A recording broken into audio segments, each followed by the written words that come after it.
Sir connect ಕರ್ನಾಟಕಕ್ಕೆ ಸ್ವಾಗತ. ನಮಸ್ಕಾರ. ಹೇಗಿದ್ದೀರಾ ಸರ್? ಚೆನ್ನಾಗಿದೆ.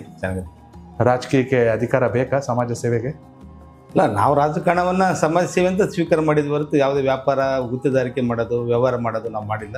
ಓಕೆ. ನಮ್ಮ ತಂದೆಯವರು ಮಾಡಿಲ್ಲ, ನಾವು ಮಾಡಿಲ್ಲ. ನಮ್ಮ ಜಿಲ್ಲೆಯ ಎಲ್ಲ ಜನರಿಗೆ ಅದು ನಮ್ಮ ಹಿನ್ನೆಲೆ ಗೊತ್ತು. ದಶಕಗಳಿಂದ ರಾಜಕೀಯ ಮಾಡ್ಕೊ ಬಂದಿದ್ದೀರಾ, ಆದ್ರೂ ಕೂಡ ಯಾವುದೋ ನೆಗೆಟಿವಿಟಿ ಇಲ್ಲ.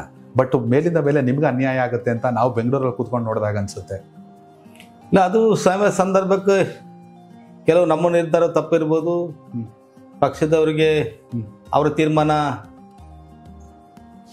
ತಪ್ಪು ಆಗಿರ್ಬೋದು, ಸರಿ ಆಗ್ಬೋದು. ಸ್ವಲ್ಪ ರಾಜಕೀಯವಾಗಿ ಅಪ್ ಆ್ಯಂಡ್ ಡೌನ್ ಇರ್ತದೆ. ರಾಜಕಾರಣದಲ್ಲಿ ಯಾವುದು ಶಾಶ್ವತ ಅಲ್ಲ, ಅಧಿಕಾರನೂ ಶಾಶ್ವತ ಅಲ್ಲ.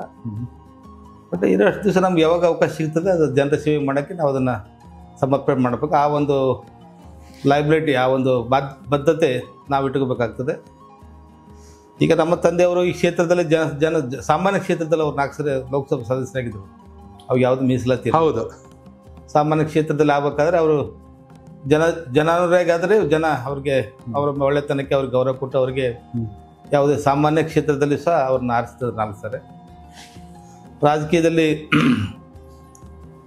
ಸ್ವಲ್ಪ ಕೆಲವರಿಗೆ ವೈಯಕ್ತಿಕ ಹಿತಾಸಕ್ತಿ ಧಕ್ಕೆ ತರುವ ಕಾರಣದಿಂದ ತಂದೆಯವರಿಗೆ ಸಿಟ್ಟಿಂಗ್ ಎಂ ಪಿ ಇರಬೇಕಾದ್ರೆ ಟಿಕೆಟು ತಪ್ಪಿಸಿದ್ರು. ಆದರೂ ಅದ್ರ ಬಗ್ಗೆ ಅವ್ರು ತಲೆ ಕೆಡಿಸಲಿಲ್ಲ, ನಿರ್ಲಿಪ್ತದಿಂದಿದ್ರು. ಅವ್ರು ಅಸೆಂಬ್ಲಿಗೂ ಸಹ ಟಿಕೆಟ್ ಕೇಳಿಲ್ಲ. ನನ್ನ ಪರವಾಗಿ ಟಿಕೆಟ್ ಕೊಡ್ಲಿಕ್ಕೆ ಕೇಳಿದ್ರು ಅವ್ರು ದೇವದುರ್ಗದಲ್ಲಿ.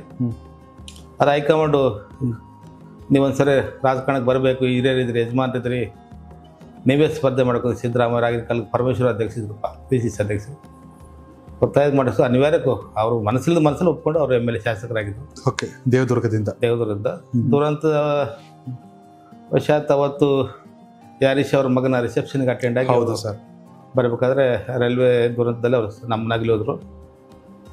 ಆದರೂ ಸ್ಥಿತಪ್ರಜ್ಞೆಯಿಂದ ನಾವು ಕೆಲಸ ಮಾಡ್ತಿದ್ವಿ. ಯಾವುದು ಅಧಿಕಾರ ತಪ್ಪಿರ್ಬೋದು, ಅವಕಾಶ ತಪ್ಪಿರ್ಬೋದು. ಯಾಕಂದರೆ ಒಂದು ಸಿದ್ಧಾಂತದಲ್ಲಿ ಒಂದು ನಂಬಿಕೆ ಇಟ್ಟು ಒಂದು ಪಕ್ಷದಲ್ಲಿ ಬಂದಿದ್ದೇವೆ ಅಂದರೆ ಈ ವೈಯಕ್ತಿಕ ಹಿತಾಸಕ್ತಿಗಿಂತ ಪಕ್ಷ ಯಾವುದೋ ಹಿತಾಸಕ್ತಿಗೆ ಮನ್ನಣೆ ಕೊಟ್ಟಿದೆ, ಟಿಕೆಟ್ ತಪ್ಪಿದೆ ಅಂತೇಳಿ ನಾವೇನು ಅನ್ಕೊಂಡು ಹೊರತು ಎಲ್ಲಿ ಇರ್ತೀವಿ ನಾವು ಆ ಪಕ್ಷದಲ್ಲಿ ಖುಷಿಯಾಗಿರ್ಬೇಕಾಗ್ತದೆ. ಅದು ಬಿಟ್ಟು ದಿನಕ್ಕೊಂದು ವಿಚಾರ, ದಿನಕ್ಕೊಂದು ಪಕ್ಷ ಅಂತೇಳಿ ಮಾತಾಡೋದು ಸರಿ ಕಾಣೋದು ನನ್ನ ಅಭಿಪ್ರಾಯದಲ್ಲಿ. ತಂದೆಯವ್ರನ್ನ ಎಷ್ಟು ಮಿಸ್ ಮಾಡ್ಕೋತಾ ಇದ್ದೀರಾ ಸರ್? ತುಂಬ ಮಿಸ್ ಮಾಡ್ಕೊಳ್ಳೋದು. ನಾವು ಮಿಸ್ ಮಾಡ್ಕೊಳ್ಳೋ ದಿವಸ ಇರಲಿಲ್ಲ ನಮಗೆ. ಓಕೆ. ಅದ್ರ ಪ್ರಶ್ನೆ ಇಲ್ಲ ಅದು. ಓಕೆ.